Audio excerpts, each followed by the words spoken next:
Ladies and gentlemen, coming to the stage, the one, the only, Mr. Les Brown. Thank you very kindly. It's such a pleasure to be here. I want you to think about your goals and dreams right now. And as you think about them, here's what I want you to know. I think it's very important that you have goals and dreams beyond your comfort zone. Why? Because in order to do something you've never done, you got to become someone you've never been. What I'm doing now, I could have been doing for years, but because I was suffering from possibility blindness, I didn't even attempt. I kept putting it off. I kept rejecting myself. And as you think about your goals and dreams, I want you to know that it's possible. It's possible that when you look at the things that you want to do, that most people rule those things out, not even attempting to do it. And I didn't even try because I don't have a college degree. I didn't even try because I was intimidated with people who had PhDs and MBAs. I didn't even give myself the benefit of the doubt. So I want you to write this down. Bet on you. Somebody talk to me and convince me, Brownie. Listen, all of us are born the same way, dumb, naked, and speechless. Bet on you. You can do this. And as you think about your goals and dreams, decide you're going to bet on you. And I did. And the rest is history. Here's something else. Practice constantly. People say practice makes perfect. No, practice makes improvement. See, in America, we believe it ain't broke, don't fix it. But the Japanese believe if it ain't perfect, keep working on it. Speakers speak. And the more you speak, the better you're going to become, because some things taught and some things are caught. Yes, oh yes, it's possible. There's no question. You got to practice and you got to bring the power. See, you have the power, authority, and dominion when you speak to transform people's lives. When you speak to transform the story they believe about themselves, what psychologists call their self-explanatory style. Your goal and your dream, hold it in your mind, see it accomplished. My favorite book says, I'll give you all your eyes can see. Woo! It's possible. That's my story, and I'm sticking to it. I'm through speaking. Wow. Ladies and gentlemen, this is Sister Nayera. I came before you today to ask you a question. Have you ever been in a space in your mind where you felt it wasn't possible? Well, if that answer is a yes, I came today to tell you that I can relate. I can relate to being in a space in my mind where it was completely dark and it wasn't possible. It wasn't possible for me to reach my goals and dreams because I was stuck in depression. I was stuck in grief. I was stuck in sadness, but God. When I decided to let go and let God, I was able to climb out of that darkness into light, to go into this place where my mentor, Les Brown, say that transformation happens in the dark. I was able to pull forth three things that was my personal power. I was able to go within and pull out the sense of resilience and say this, that I will arrive to reach my goals and dreams. Why? Because I have a voice. It took me to go into, write this down. The next place in space was I had to get very private in my vision so that I can hone in and feel the light and pull on the light and draw from the light to walk up and step into my personal power. Why? Because I was betting on me, that somebody needs to hear my voice because it's possible. So I want to remind you today that if you're in a space where you feel like it's not possible, I ask you to bet on you. My name is Sister Nayera Muhammad, and I am complete. Thank you. Ladies and gentlemen, do you believe that you have choices in your life? Do you believe that you have any control over the things that happen to you? For most of my life, I was a people pleaser. I was looking for love in all of the wrong places and essentially signed up to be a volunteer victim in my own life. I found myself in a relationship where I allowed myself to be manipulated, gaslit, and isolated, in complete doubt that I had any power to change any of it. Just imagine, I found myself in this relationship and I was in an argument that I had countless times before, but I just couldn't fight anymore. Imagine just being so completely drained. I was hunched over, holding my heart in pain. And as I look back at the old version of me, I can't believe I said it. I finally screamed at it. I said, "You have broken me. You broke me." I found myself in a relationship where I was lost, broken, and alone, but I still valued having a relationship over not having a relationship because I didn't know who I was. I didn't know who I was outside of this chaos. "You took everything from me," I said. "This was everything that I ever wanted. I have nothing left." And as I stood there trying to catch my breath, he stood over me and said, "You'll be a stronger person because you met me." And in that moment, I realized I had surrendered to allow how he made me feel to dictate my thoughts, my choices, and the people around me.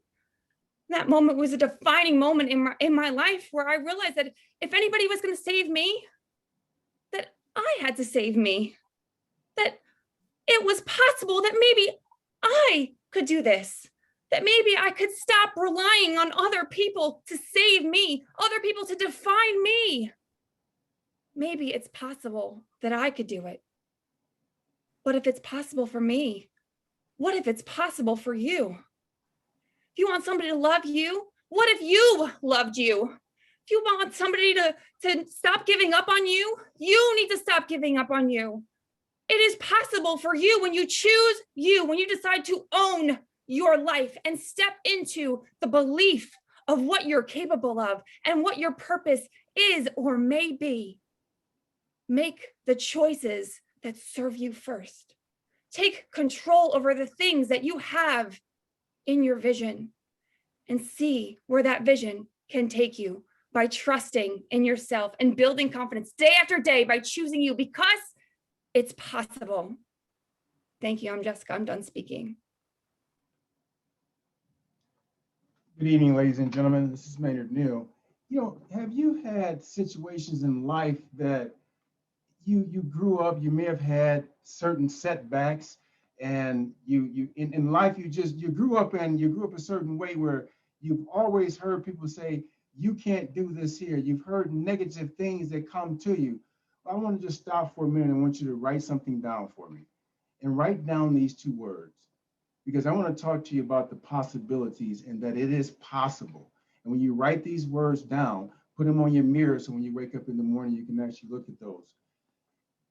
And if you don't have the education that it takes, if you feel that you don't have the wherewithal because you were incarcerated, and as an example, and you think people are looking at you in a certain type of way, if you have a handicap, don't let anything in life hold you back, because we have these mental blocks, and those mental blocks are so strong. Don't listen to the voices that are in your head. I want to tell you a little story as far as me growing up and being incarcerated and getting out and saying, hey, I'm going to make something of my life. And when you go and you start trying to make something of your life, I'll tell you something, a lot of people make it their personal business to stop you from living your dream. They came after me and took away agents from my office and wrote letters to me without open up, and they'll say, you can't do this, just give up. And it made me drop to my knees. My dad, being a retired pastor, said, son, God put an armor plate on the front of you. You were not meant to turn around and go back.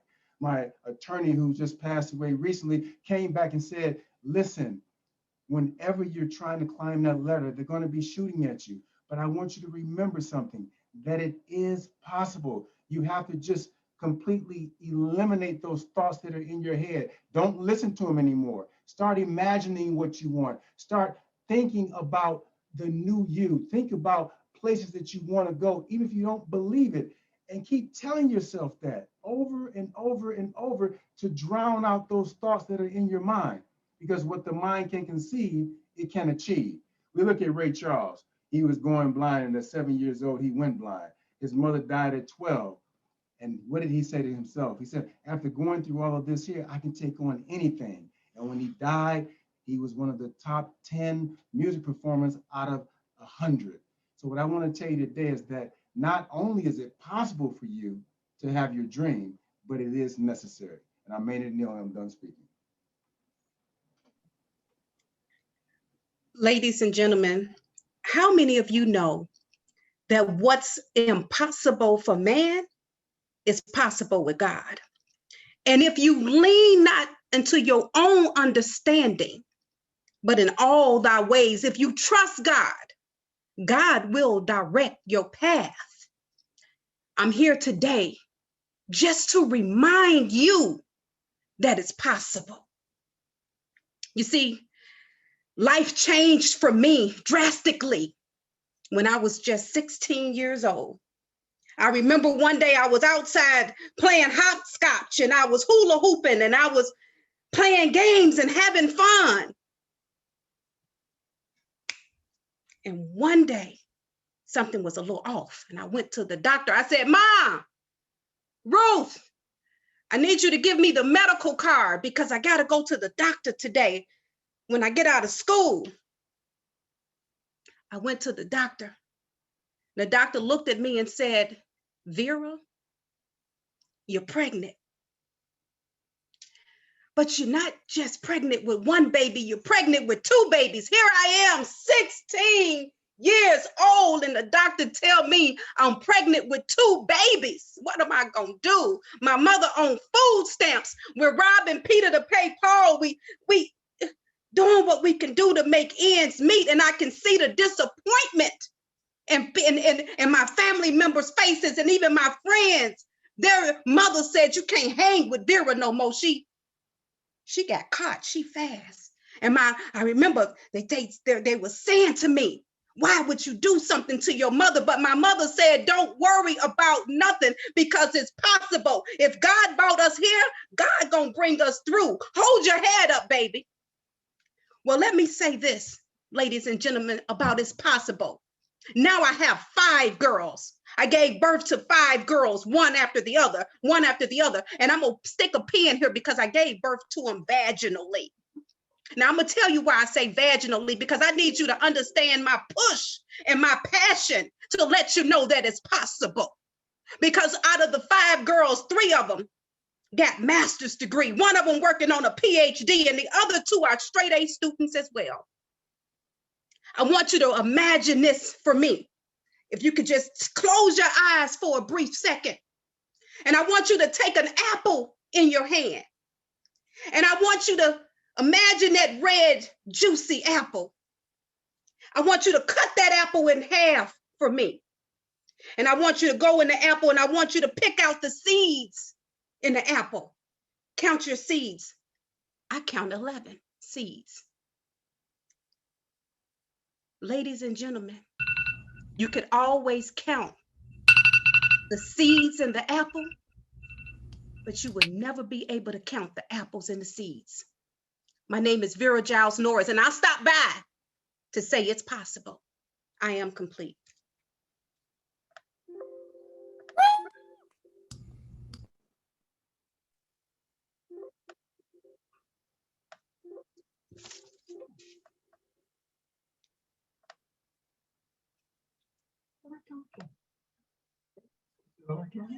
Hi, we're the Johnsons. And we believe that marriage is the place God's unconditional love is demonstrated. Ladies and gentlemen, let me ask you a question. Do you know of any married couples or couples who are going through challenges in life? You know, the fact of the matter is that we've been married for 39 years, and all marriages have faced some challenges, and we have had some of the challenges as well. And the challenges are marriages, constant arguing, lack of intimacy, substance abuse, physical abuse.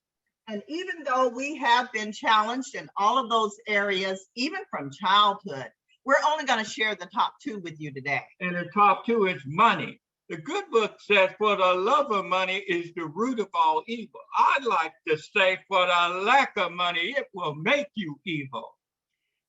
And even though you have to stop robbing Peter to pay Paul and operate in integrity and have less going out than you do coming in, and even though money is the number one reason why people are getting a divorce, it's not the only reason, because there's a lot of very wealthy people that are getting a divorce. Infidelity. I am guilty. I caused my wife a lot of hurt and a lot of pain. It's my job to rebuild trust again. You ask me how I do that. I give her total access, 100% to my cell phone.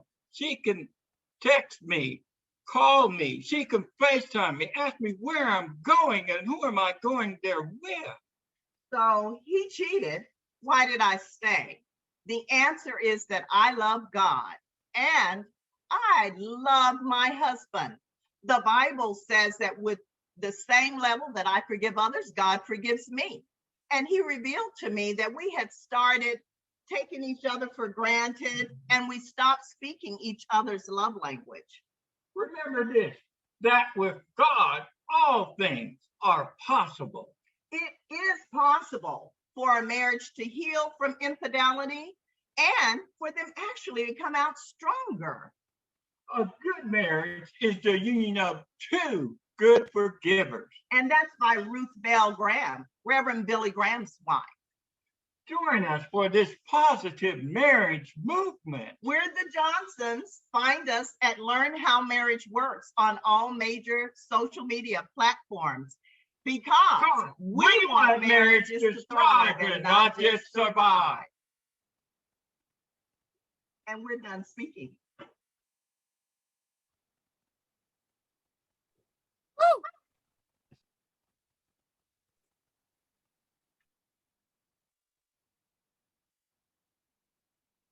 Christine, I think. No, it's Tanisha. Okay, then it's me. Yeah. Yes, she was not feeling up to it. Hi, I'm Janice Jensen, and I want to tell you a story. You know, I've always wanted to be a public speaker, and I think of what I should talk about, and when I was asked to talk about It's Possible, there is something that I need to share with the Hungry to Speak family. It is possible. Did you realize? Do you want to speak, Tanisha? Or Keep going, Janice. okay, all right, sorry. All right, anyway, so there's lots of obstacles that are going to come in the way, and it's okay, because I'm going to tell you, I've been to jail 9 times. I couldn't quit drinking for 42 years. But I don't like to tell people I'm an alcoholic because they put this big label on you.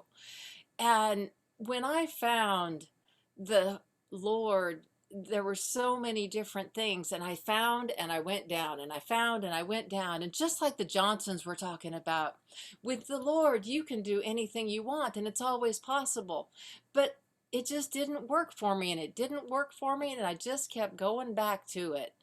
And ladies and gentlemen, when you get your fire and you know that you can quit,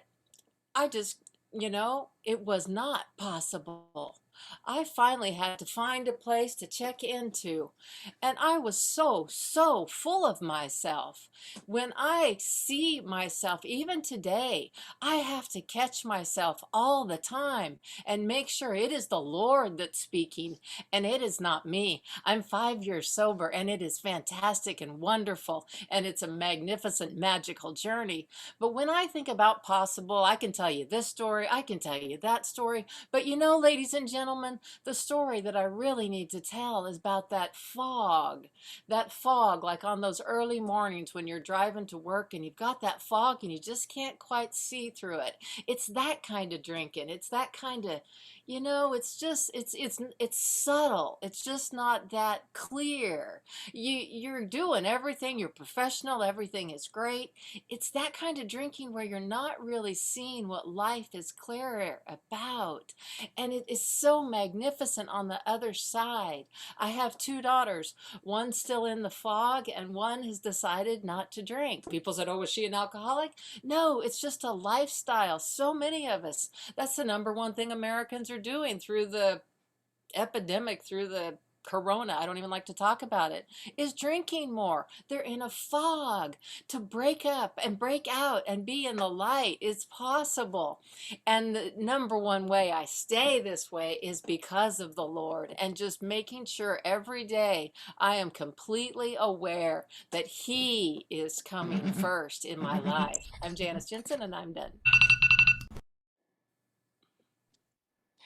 Ladies and gentlemen, have you ever felt like no matter what you did, you'd never reach your goals and that your life was full of roadblocks and boulders that you would never be able to cross? For me, that was back in 2002.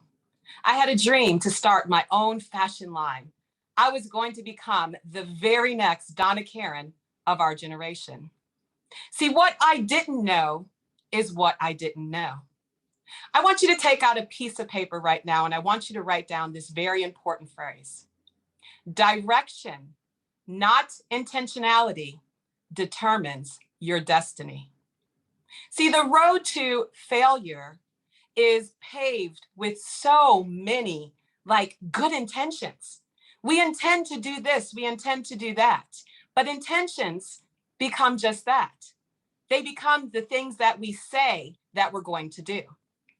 See, ladies and gentlemen, in order to cross over that path and make it to the other side, what you need is direction. Direction is an action word that allows you to now move in the place that you need to go. I want you to imagine something right now. Those of you who remember GPSs, you had to set your TomTom GPS with a destination. Even right now, when you pull out your phone, the first thing that it's going to ask is, where are you going? In order for you to make it to any place, you have to know first where you're going. I challenge each and every one of you today to think about your goals and dreams in terms of the destination. Now, I do want you to not confuse this with outcomes. See, the outcomes can be very different than what we originally thought, because destination only says where you're going. How you get there is going to be determined by many different things. Most importantly, by your faith and what God's will is for you and your life. So I want you to stop today, and I want you to just put your hat on and begin to think about, what direction am I going? As you put this hat on and you determine your direction, what's going to happen is the downloads of how to do it, who to talk to, the places, the connections, all of those things that you need to get to your destination become aware to you. So stop thinking about how you're going to get there, but first think about where you're going, because it is possible. Understanding where you're going, you will determine very quickly how to get there. This is Kristen, and I'm done speaking. Awesome. Tanisha, then Devin. Go, Tanisha. Yeah, I sent you a message. I sent everyone a message. Not sure if you've seen it. I'm speaking on It's You. My apologies. I had it mixed up. Devin Rodriguez, go. All right, I'm in the car. Sorry about this, folks, but regardless. As I reflect about taking a trip to New York City in just 2.5 weeks, it makes me reflect on what is possible in life. Now, why is that? Well, that's number one, that's where I was born, New York City. But even more than that, that was where I once lived my worst nightmare, and now the potential to go back and live my dream. You know, it's one thing to say it's possible in life, but I believe that the possibility within us is born from the experience of impossibility. There was a point in my life where every day I was afraid to get up out of my bed, unsure of what the day would bring. Would I survive this day, I thought to myself. And there's one point in specific that I'm always reminded of going to the park for one of my first times, going to play basketball, and I run up to the kids. Can I play? Can I play? Can I play? No, you can't play, you brown boy. Go to the B court and play by yourself. So I did. I went to the B court, played by myself, and the ball hit off the front of the rim and rolled on to the A court. Picked up the ball, they kicked it in the weeds, and I ran up to them, go get my ball. And they said, no, what are you going to do about it? And I said, you're right, I'm not going to do nothing about it. So I proceeded to walk home, and I went through the park instead of walking up to the boulevard where it was crowded. And I walked into the jungle gym, and what was waiting for me were 5 of the bullies who tortured me every day of my life. And in that moment, I knew what was going to happen. So I did what my instincts told me. I went and I ran through the crowd, and I went to the gate, and I tried to unlock the gate, but they locked it. And for 5 minutes, I laid on the floor, just beaten up. But, you know, my parents asked me a question, said, Devin, why don't you allow us to transfer you to another school? And I said, Mom, Dad, despite my pain, no. Well, why, Devin? I don't know. I'm just not going anywhere. Well, 2 years later, I was nominated as school president by the same kids that beat me up that day in the park. And I won. Why? And this is my message to you. Not only is it possible, but it's possible if you outlast the pain that you're inevitably going to go through. So New York City, where it all started, it's funny how life works when you truly believe that anything is possible. Thank you all very much. I'm complete. Dad, it's on you. Bring it home. Bring it home, Dad.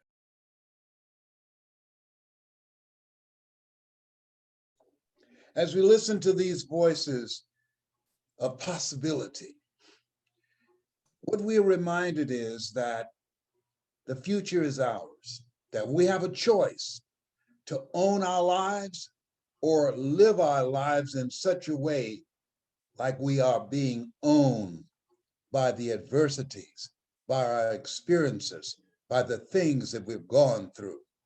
And when we open up with a spirit of possibility and optimism and willingness to put in the work, willingness to look and be relentless in finding a solution to what it is that we want to create in our lives, a whole new energy surrounds us. The things that we can do, eye has not seen. The things that we can do, ear has not heard, nor has entered the heart of mankind.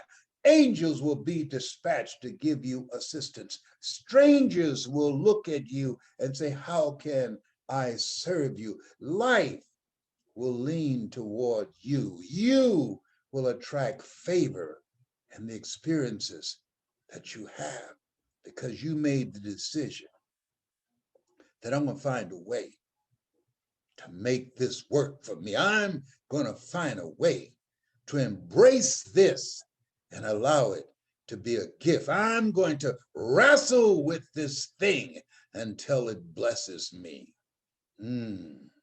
That's what life is about, the possibilities, believing and knowing.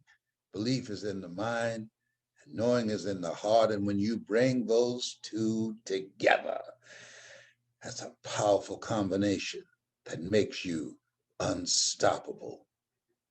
And through speaking.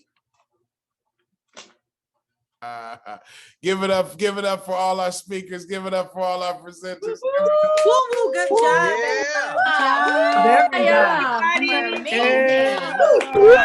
Amazing,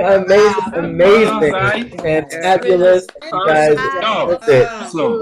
Good job. Everybody. Beautiful. All right now. Yes. You know, everybody brought it. Everybody brought it tonight. I am so proud of you. I can't wait to see Roshika and Lakeisha.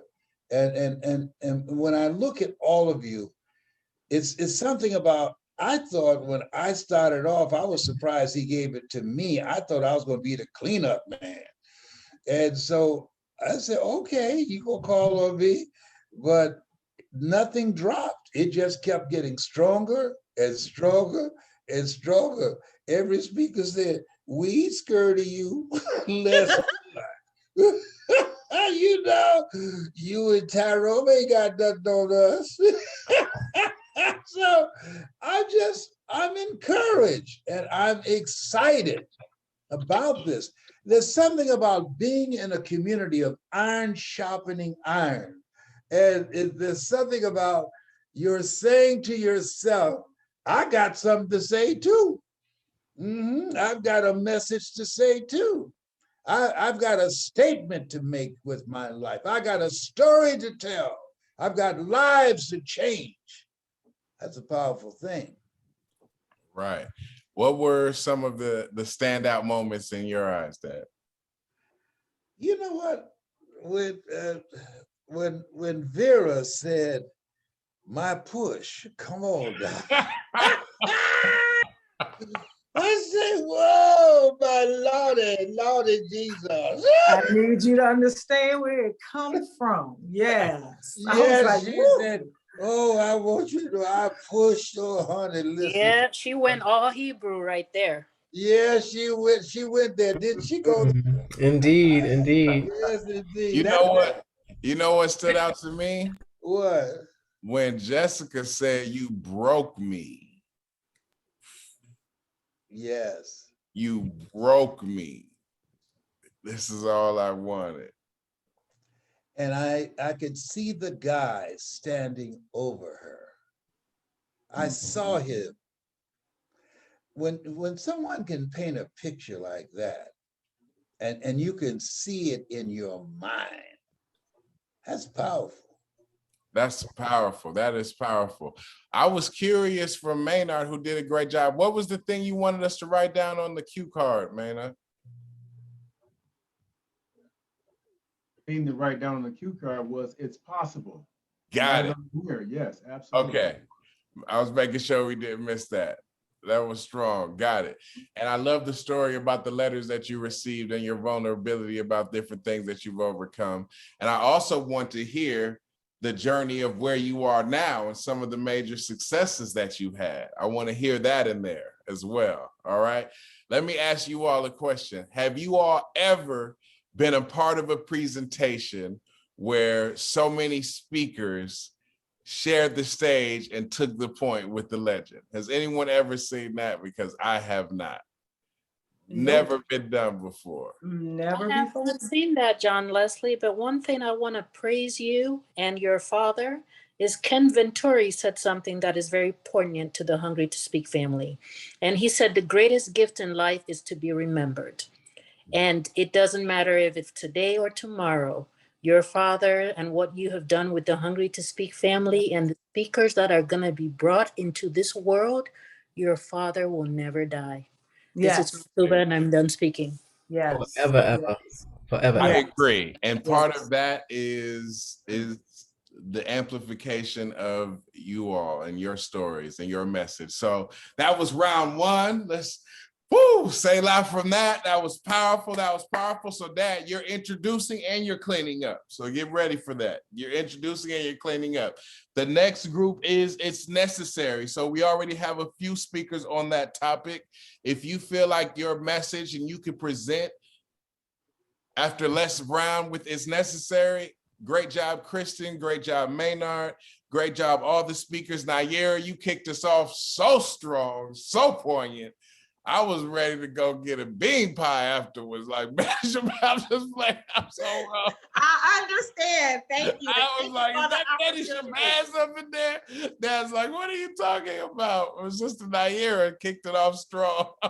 I'm so Thank you Yeah, so she much. brought it. She got the butter from the duck. She Yeah. did. You were about to see me on camera with a head wrap. That was strong when you started. And I liked it when the speaker who talked about the fog. I think if we could transition to that fog, Miss Janice, to getting clear about where you want to go in life and removing the fog. We've all had that, even outside of drinking, where our future was foggy, to now having clarity. I think that would be so powerful and so timely. Great job, everyone. Great job. So let's move to It's Necessary. Here are the speakers I've been told on It's Necessary. If there are any more It's Necessary speakers, please let me know. I don't see Tanya Kilpatrick here, so we'll add that name. Let me see. It's Necessary. Marcy Cody, Walter Jones, Uliti, Eric Couch, Jody Bear, Tanya Kilpatrick, Wendy Barker. I want to make sure that you all will be there, and then we'll sum it up with Ben Swicegood. Make sure that you're there. If you're speaking to me, make sure you're going to be at the event. So, and Wendy Swice and Ben Swicegood last. All right, so you have the order.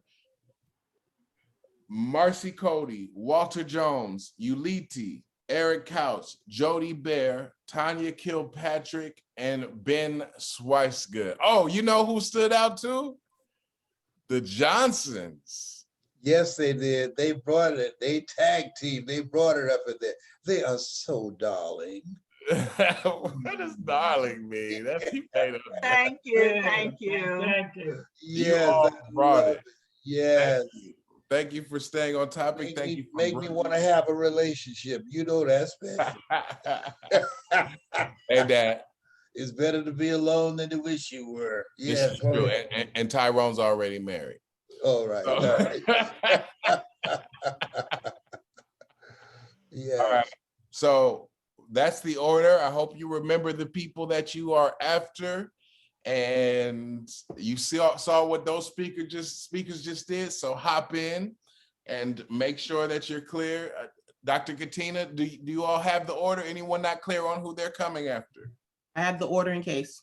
All righty, she'll put that in the comment section just in case there's anyone forget or misplace their order. Let's keep it going fast, and then we're going to start to line up It's You as well. So start to put It's You in the comment section if that's where you want to present. All right, Dad.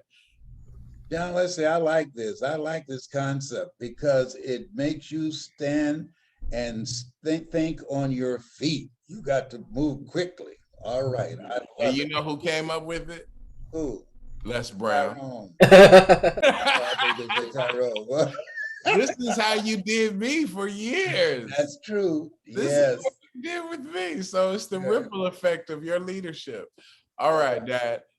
Ladies and gentlemen, going to the next point, It's Necessary, Mr. Les Brown. Ladies and gentlemen, there are moments in your life when you have to have an awakening.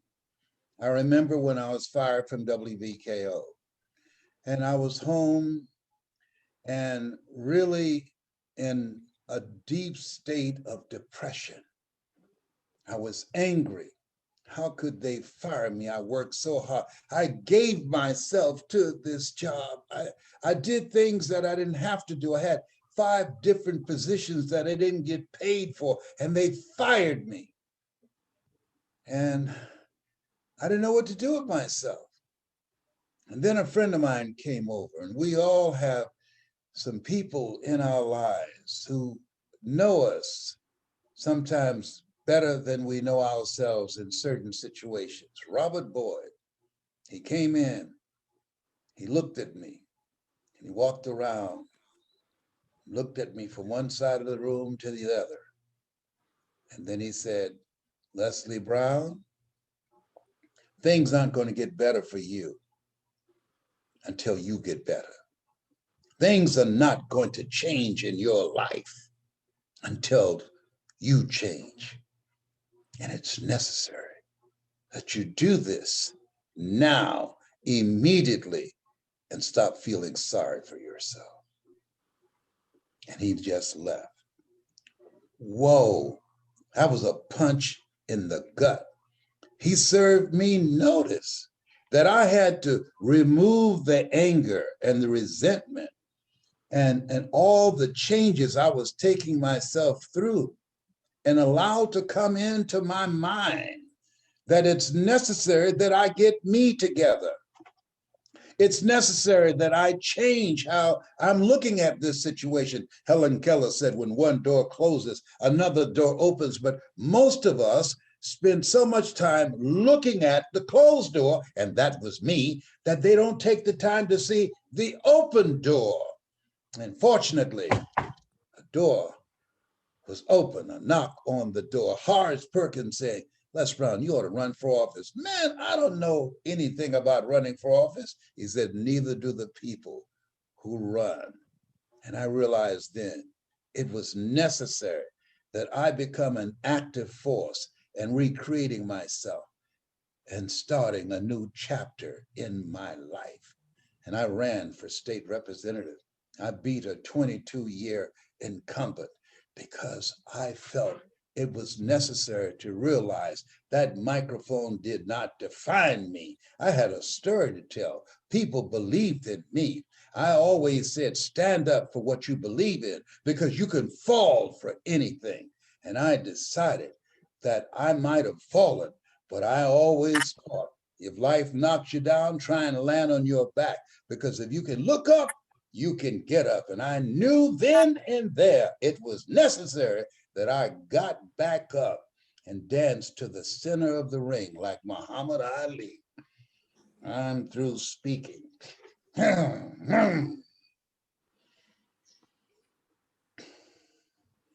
It's necessary.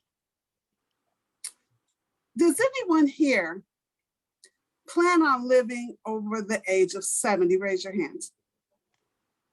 Okay, that should be just about everybody, right? Well, guess what? If you don't die young, you will grow old. So it's necessary to think about what you need to do today. Like my mentor, Les Brown, says, that you have to be willing to do the things today that others won't do in order to have the things tomorrow that others won't have. And one of those things is your health. It's necessary to create healthy habits. A lot of people have been concerned about the COVID virus. All these people are dying. But guess what? Over 600,000 people die every year from heart disease. At the age of 65 is a normal heart attack. So it's necessary to do the things today that you need to do so that yourself, your future self, will have a legs to stand on. Yes, I brought this to myself when I had to take my family to a nursing home.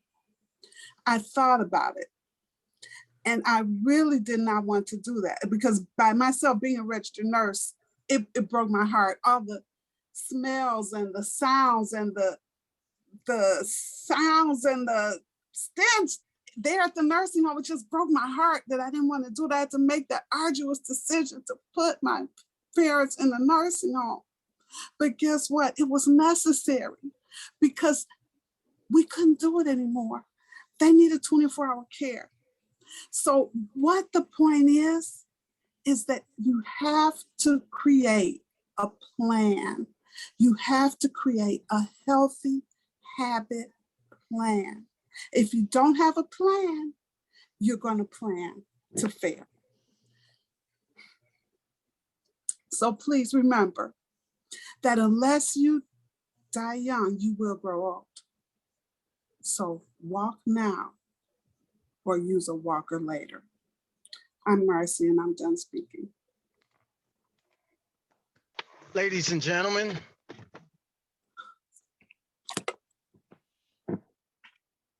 gentlemen, my name is Walter Jones. Every morning you rise, you begin a new day. At the first wake of tomorrow, try not to start an old life inside of a new day. It's necessary, like my mentor, Dr. Les Brown, says, that you learn to develop yourself. Dr. Les Brown says that it's necessary that you surround yourself with a supportive, collaborative, achievement-driven group of individuals that want the same thing out of life that you do, that want more out of life than the day-to-day, the comfort of a job, the comfort of a 9-to-5. Les Brown says a job is just over broke. That's what that means. I remember when I woke up from my deathbed in the hospital after trying to commit suicide, after I lost my second child in miscarriage.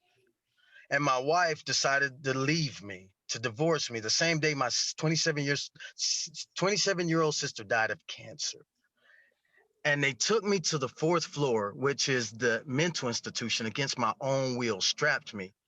And I knew at that moment that it was necessary for me to learn what I wanted. What did I really want out of this life? Because I had nothing else. I lost everything. The 2 questions that every person has to ask themselves, these 2 questions: what do I want out of life? It's necessary that you figure this question out. And if you do by chance figure this out, listen to this other daunting question that 98% of all men and women will never get till the day they die, going to their grave, looking up on the other side, wondering what it was that they were meant to do. How do I get it? The way to get it is that you start taking action rapidly today towards the greatness within you. And you have to develop the gift within you. If you haven't signed up, if you're here at this summit and you ain't signed up yet, and you're sitting there and you've heard all these great speeches, I don't know what you're waiting on. You need to go and sign up right now and become a part of this great family. We love you.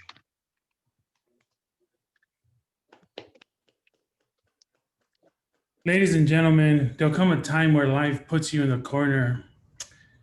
And it's going to be up to you how you're going to respond. Are you going to curl up in fetal position, or are you going to stand up to life and say, this is my life? One day when I was young, my mama pulled me in. She said, son, we're sending you away. Mom, where? We're sending you to America. What language do they speak, Mom? They speak English. Mom, I don't know how to speak that. Son, you have to go. If you want to live, you have to go. My mom put together as much money as she could to buy me a one-way ticket.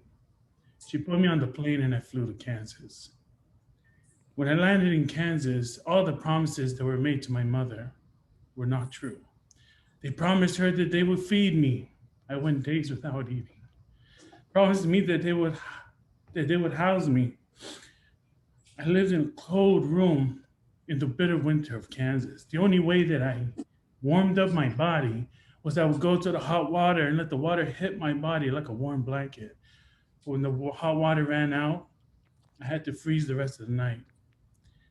I remember laying in my little bed with the blanket and thinking and seeing my breath in the air and saying, I'm cold, I'm lost, I'm scared, I'm alone, I'm abandoned. What am I gonna do? Then a thought came to me and it said, son, I bought you a one-way ticket. I didn't know what that thought was supposed to teach me, but then it clicked. There is no round trip this time, son. If you want to make it, you got to move forward. Ever since that night, I made a decision that my life is going to be a one-way ticket mentality. I have one destination, and that's a forward. When I got married, I was never getting divorced. When I start a business, I succeed. When I go to school, I complete. When I want something in my life, I achieve it. I only purchase one-way tickets now. Had I not been alone and afraid, I would have never learned that lesson. Most people fail because they don't understand how necessary it is to have a one-way ticket mentality. Will Smith said, I don't have a plan B because it distracts from plan A. My name is Uliti Fangpo. That's my story, and I'm sticking to it. It is necessary. Are you ready to advance your life to the next level? Are you ready to flip the odds in your favor? Are you ready to win? There are times in my life, ladies and gentlemen, when I felt like giving up. When I was 16 years old, a teenage mother, when I lost my mother to cancer when she was just 33 years old, when I got laid off from a 6-figure job with nothing else lined up, when I had no money to buy food, pay my light bill, my water bill, or even just basic necessities. Helen Keller said, "It is better to have vision with no sight than to have sight with no vision." At my lowest moment, when I was in the dark, it was necessary that I learn how to dream in the dark. By candlelight, what did I do? I created a vision board to design the life that I wanted to have when I didn't have it, the places I wanted to go, and the person I wanted to be. It was necessary. See, you must see what you believe rather than believe in what you see. Write this down. Anybody can play a good hand and win. Like me, you may not have been dealt a good hand. Losing is not an option, ladies and gentlemen. Winning is necessary. You can win the game of life even with a bad hand. It's necessary. If anything's meant to be, it's up to me. And I want you all to write this down. If anything's meant to be, it is up to me. Because you are a first draft pick. I want you to tap into your greatness and always bet on you, because you will succeed. Why? Because you have the power and you can take control of your life to become the boss of your future. It's time to hit the jackpot, ladies and gentlemen, financially, mentally, physically, by betting on you. Now, success is not a secret, it's a system. But the Bible tells us if there be first a willing mind, it is according and accepted to what a man have and not what he have not. Ladies and gentlemen, it is necessary. Elevate your mind. You can get yourself together. My name is Tanya Kilpatrick, and I'm done speaking. You think about the opportunities you have had in life, the ones you grabbed and the ones you missed. Andy Rooney says, opportunity is never lost. Someone will take the ones you miss. I had a dream one time where I was walking down the street looking for directions to a restaurant I wanted to eat at for lunch. And this beautiful woman walked by and I asked her if she knew where this particular restaurant was. And she said, I'm actually going to that same restaurant. I will show you the way. And so there I am sitting there eating a nice lunch. We're sharing a bottle of wine. We're having a nice meal. And the dream fast forwards and we're enjoying life. We get married, we have children. And at the end of our life, we're sitting on our front porch, watching the grandchildren play in the front yard. And then the dream rewinds all and it starts back over. And there I am walking down the street. But this time I'm looking at my phone, maybe for directions. Maybe I'm scrolling through Facebook. Maybe I'm on Clubhouse. And that same woman passes me by. Have you ever had something pass you by, an opportunity pass you by? And so that same thing plays out. And this time I missed the opportunity and I end up going home alone. And it fast forwards to the end. I'm sitting on my front porch in my rocking chair by myself, feeling alone and lonely. Dennis Waitley says, we must live in the moment, not for the moments. He talks about going on a safari. He doesn't bring a camera because he doesn't want to look through one small lens at one thing. He wants to be open to experience and see everything. You see, some people live for the moments. They plan ahead for the moments and they remember the past moments. They're taking pictures for the future to remember the past. But if we're living for the future or the past moments, are we really living for the now and in the present moment? I believe it's necessary for us to live in the moment. Don't you walk off this face of this earth. Don't you get to your final resting place with regret because you didn't do what was necessary.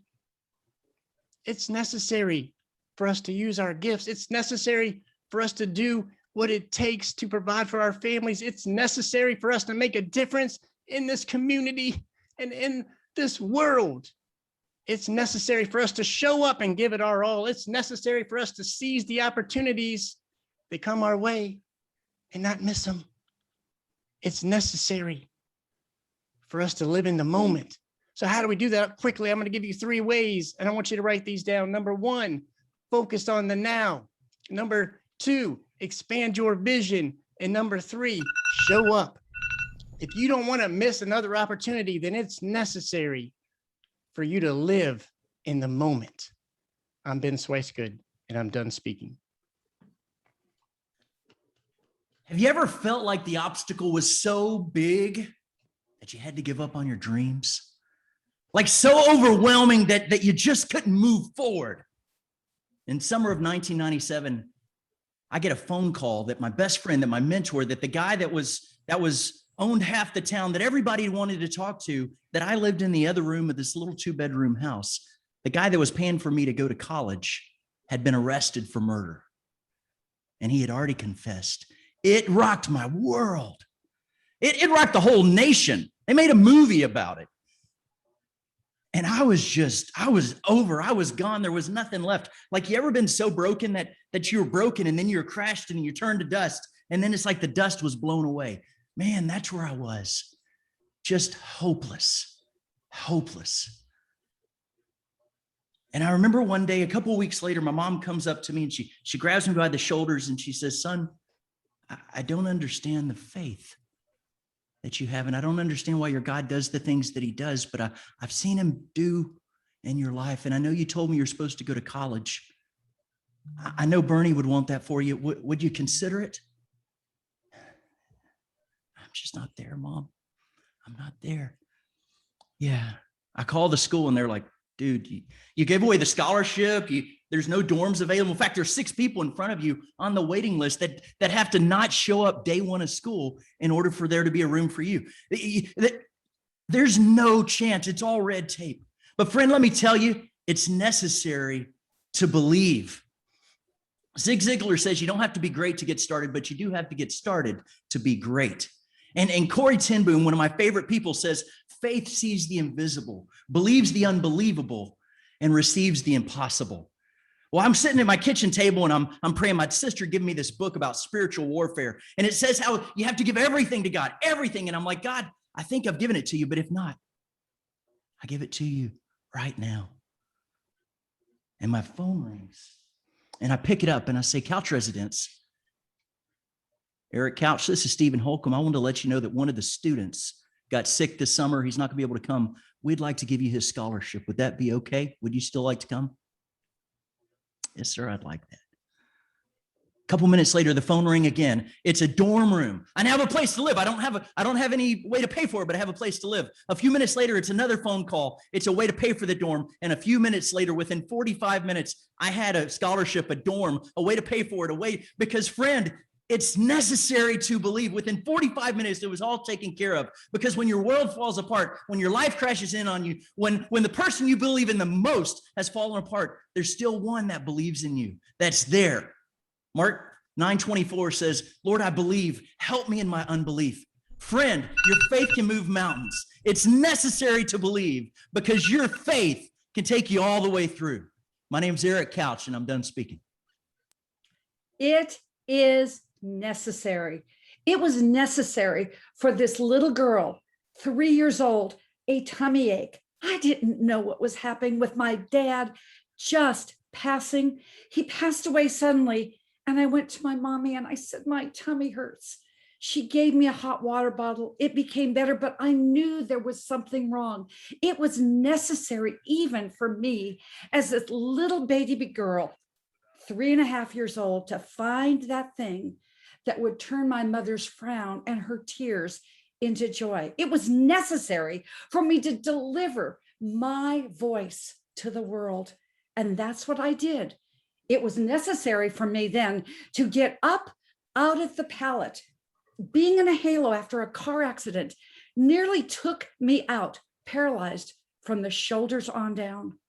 It was necessary for me to say, they don't know who they think they have in that bed, in that halo, but I knew who I was, Who are you, ladies and gentlemen? Who are you? That thumbprint, it is necessary for you to go down and then go up so you can go out in the world. It is necessary for you to know who that person is. It was necessary for me to find the thing that would make my mother have 3 years length of life from pancreatic cancer, way beyond her 6 weeks to live diagnosis. It was necessary for me to find that thing inside of me. So I then, 40 years later, I'm privileged and passionate about delivering it to the world. It is necessary that you smile. It is necessary that you be kind, because it's that attitude of gratitude. It's necessary that you never give up, never give out, never, ever, ever, ever, ever. And don't compare yourself with you, because that thumbprint only belongs to you. It is necessary that there's no negativity, only positivity, because all ships rise like we do in the Hungry to Speak family. You know, you can't think about the past because it's in the past. It's necessary for the present, and always be good to you. You're the only person that will never leave you. Husbands and wives may. I had a husband that left me, but I was necessary. Yes, it was necessary for me as a single mom to rise up, because there's a need that only you can give to the world. Every day, the good book says, all things are new. Treat it with enthusiasm and encouragement, and concentrate on the divine. That is what you need in life. I need you, and you need me. It is necessary. Go, Dad, you're up. There are moments in your life that you have to look at yourself. I want you to write this down: let go or be dragged. I was in a toxic relationship. And as I look back, I realized it wasn't love, it was an addiction. And this person that I was with them too long. And you have to ask yourself the question, what kind of person am I becoming because of this relationship? And I'll never forget when she said she was going to leave me after making my life a living hell. But I didn't have enough strength to let her go. And I begged her, I said, please don't go. We have children together. And she said, I ought to make you get down on your knees. And I swallowed my pride and my ego, and I held her around her legs. And I said, please don't go, please. And she coldly pushed me back and walked out. And as she walked out, I was on my knees for a minute, and I got up and I got a pen and paper, and I wrote, I don't know how many times, I will never love anybody more than I love myself. I will never love anybody more than I love myself. And then, I don't know how many times I wrote it, but I wrote it enough that I was liberated, that when I dropped that pen, I was free. I focused on loving myself. Sometimes you have to let go or be dragged. I'm through speaking.